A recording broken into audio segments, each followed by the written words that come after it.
بسم الله الرحمن الرحيم. Assalamu alaikum wa rahmatullahi wa barakatuh. Sunday class lesson number 43, basic religious teaching. Just chested harbours, malice is not a good one. Dear children, today we'll tell you in detail about a vice that makes our hearts impure and tainted, and that is malice. The question is, what does malice mean? Malice means wanting harm for someone in your heart by choice, developing a desire in your heart that a particular person suffers loss, fails, or falls ill, etc. For instance, if Pharaoh feels this way about Afroz and willingly decides harm for him, like wanting someone to slap Afroz for him to fail in his exam, or for Afroz to be involved in an accident, this conscious intention in Afro's heart is called malice. A person who has humanity in his heart can never harbor such ill intention for others. It is unfitting for a noble person to entertain such desires willingly in his heart. As a poet beautifully said, it is not good for human to bear malice against another human. The chest that harbors malice is not a good chest. Therefore, keep your heart free from malice. And the formula to rid yourself of it is to develop a habit from a young age of wishing well for everyone. Start building this habit in your heart now. So, whenever you see someone, you instinctively wish good for them. When you begin to wish well for everyone, this intention will become a habit. Eventually, throughout your life, you will start wishing well for everyone you encounter. Dear children, from today's strength, you are resolved to bring benefit to your siblings, neighbors, relatives, guests, friends, people in your locality, and both young and old around you. Always aim to bring comfort to everyone and keep your heart free from malice towards anyone. Purify your hearts of ill intentions and bad desires. Do not harbor enmity against anyone and do not wish harm upon anyone. Remember that when you step into youth, you will become a person of character and high morals. People will see your good habits and your noble character and will bless you with praise. Just as you take care of your body, clothes, bed, and room's cleanliness, you must take care of your heart's purity. Dear children, do not hold enmity in your heart towards anyone.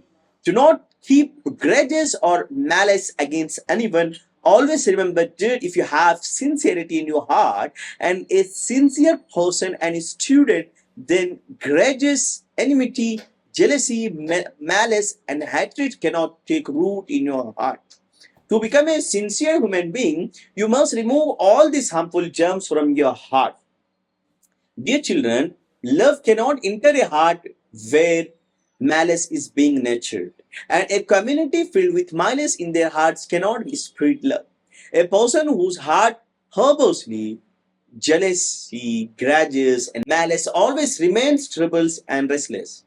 Dear children, the cracks in our relationships occur because of the grudges, enmity, jealousy, and malice that settle in our hearts. If you allow malice, grudges, and jealousy in your heart, remember that eventually love in your entire family and household will disappear.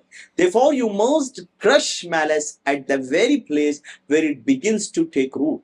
Always remember that for you to stay alive, it is essential that your heart remains alive and the heart becomes dead or disordered when it harbors things like grudges, malice, and jealousy. Dear children, today we'll share a hadith related to those who had malice. This hadith will make you realize how harmful, how dangerous malice can be. This hadith is from Sahih Muslim, a reliable and authentic collection of hadiths among the book of hadith. After Sahih Bukhari, the Sahih Muslim holds the highest rank. The hadith we are sharing with you is found in Sahih Muslim. It is narrated by the Hadrat Abu Hurairah anhu that the Messenger of Mercy, Muhammad said that the gates of paradise are opened on Mondays and Thursdays. And every bondsman who does not associate anything with Allah is forgiven except for the one who holds malice and enmity towards his brother. It is commanded about him, wait and observe these two Meaning, wait for these two who harbor malice and enmity for each other until they reconcile. Until they reconcile with one another, both remain deprived of Allah's forgiveness. Allahu Akbar. Therefore, dear children, in this very gathering, take a moment to examine your heart and reflect on whom you might hold malice or enmity against.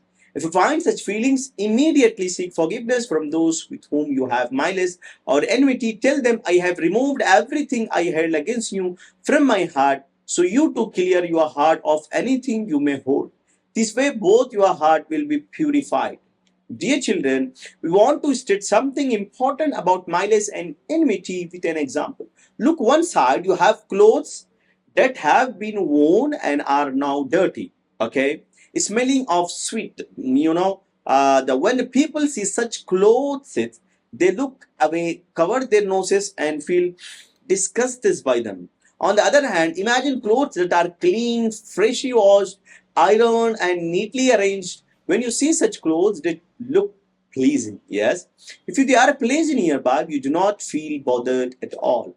In the same way, consider a heart filled with the bugs of malice, jealousy, and resentment, and the germs of enmity and ill intention. Such heart belongs to such unfortunate person whom neither Allah nor people like.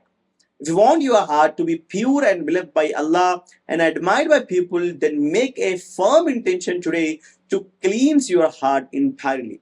Remove malice, grudges, and enmity from your heart and fill it with love, compassion, and empathy. If you do these, you will become dear to both Allah and the people. Now, inshallah, we'll explain two verses of the Quran Majid. سَابِقُوا إِلَى مَغْفِرَةٍ مِّن رَبِّكُمْ وَجَنَّةٍ. Complete one another for forgiveness from your Lord and for paradise. Now, inshallah, I will explain two verses of the Quran. سَابِقُوا إِلَى مَغْفِرَةٍ مِّن رَبِّكُمْ وَجَنَّةٍ. Compete with one another for forgiveness from your Lord and for paradise. Success belongs to the one whom the creator of the skies and the earth forgives and grants entry to paradise. Therefore, we should strive to attain the forgiveness of the glorious Lord and his paradise. فَفِرُّوا إِلَى اللَّهِ. The second one, so rush towards the Allah. We should all rush towards Allah, meaning we should do as many good deeds as possible. Strive to seek the pleasure of our Lord and commit wholeheartedly to following the commands of Allah. Now, inshallah, we'll explain two hadiths. لَيْسَ بِنَّا مَنْ لَمْ يَرْحَمْ صَغِيرَنَا وَيُقِّرْ كَبِيرَنَا. He is not one of us who does not show mercy to our young and respect to our elders. This means that to truly belong this to Ummah, a person's character must be elevated enough to honor the elders and show compassion to the young. Man kana fi hajati akhihi kana Allahu fi hajati. Whoever fulfill his brother needs, Allah will fulfill his needs. Allahu Akbar. If we truly want Allah to help us, we should strive today for our brothers in their times of need. Now, inshallah, we'll explain series of the Messenger of Mercy, Muhammad Sallallahu conflicts of Arabs and formation of alliance. In those times, the Arabs were very competitive people, often engaging in violent conflicts over tribal matters. Their battle would last 4 years, resulting in countless children becoming orphans and numerous women becoming widows. They would unjustly consume the wealth of orphans, mistreat the weak, and oppress the poor and needy. The Messenger of Mercy, Muhammad Sallallahu could not bear this condition of the Arab. His heart would act and he would ponder ways to end these conflicts and establish peace in Arabia. Among the Arabs, there were a few persons who had gentle and peaceful natures. They gathered together, held consultations, and formed an alliance called Helpful Fazl. After discussion in this alliance, they agreed to support the oppressed and prevent any oppressor from residing in Mecca. The Messenger of Mercy, Muhammad Sallallahu also joined this alliance, and through this agreement, the Prophet Muhammad Sallallahu was relieved, and the oppressors and his spirit were dampened in Mecca, bringing relief to the oppressed. Now, inshallah, I will explain good morals become generous. Allah has provided us with wealth not only for our personal use, but also for spending on our parents, siblings, spouses, and children, and for helping the poor, needy, and destitute. The wealth that are the most generous Lord has granted us should be spent with the spirit of generosity. Our Prophet Muhammad SAW was exceedingly generous, spending his wealth abundantly on others during the blessed month of Ramadan. The generosity of our Prophet Muhammad SAW would increase immensely. Like a strong wind that blows with a great force on special days, so too did the charity of our Prophet Muhammad SAW intensify in the sacred moments of the Ramadan. Just as Allah has been generous to us and has provided us with ample blessing, we too should open our hearts and spend in the path of Allah, demonstrating generosity and selfness. And now, inshallah, we'll explain life etiquettes, some etiquettes for visiting Medina. The first one should perform ghusl before entering Medina Munawwara. Second one, enter with peace and respect. Third one, do not find faults in anything of Medina. Fourth one, be patient with any difficulties or trials that may come while in Medina. Fifth one, when entering Masjid Nabawi, imagine as if you are watching the Prophet Muhammad sallallahu alaihi wasallam leading prayers and delivering sermons. Allahu Akbar. Sixth one, approach the blessed chamber Rosa with the feeling that you are in the presence of the Prophet Muhammad sallallahu alaihi wasallam. Seventh one, do not raise your voice near the blessed grave. Eighth one, upon visiting, offer greeting first. Ninth one, when leaving the blessed grave, avoid turning your back to it as much as possible. Now, inshallah, I will explain Shariat issues. Sajda Sahu. Sahu means to forget. Sometimes mistakes occur in the prayer due to forgetfulness. Certain mistakes can be corrected by performing two additional prostration in the final qaida of the prayer. These are known as Sajda Sahu. The method of Sajda Sahu is as follows. After reciting the Tashahhud in the final qaida, turn the head to one side in salam, then say the takbir, then perform a sajda, reciting the tasbih, raise the head, saying takbir, sit briefly, then perform the second sajda, again saying the takbir while raising, recite the tashahhud, durood and dua, and then complete the prayer with salam on both sides. Now, inshallah, we'll explain morning and evening supplication for restless or insomnia. أعوذ بكلمات الله التامات من غضبه وعقابه وشر عباده ومن همزات الشياطين وإن يحزنون. When troubles by a bit out, أعوذ بالله من الشيطان آمنت بالله ورسلي. Now, inshallah, we'll start question answer series.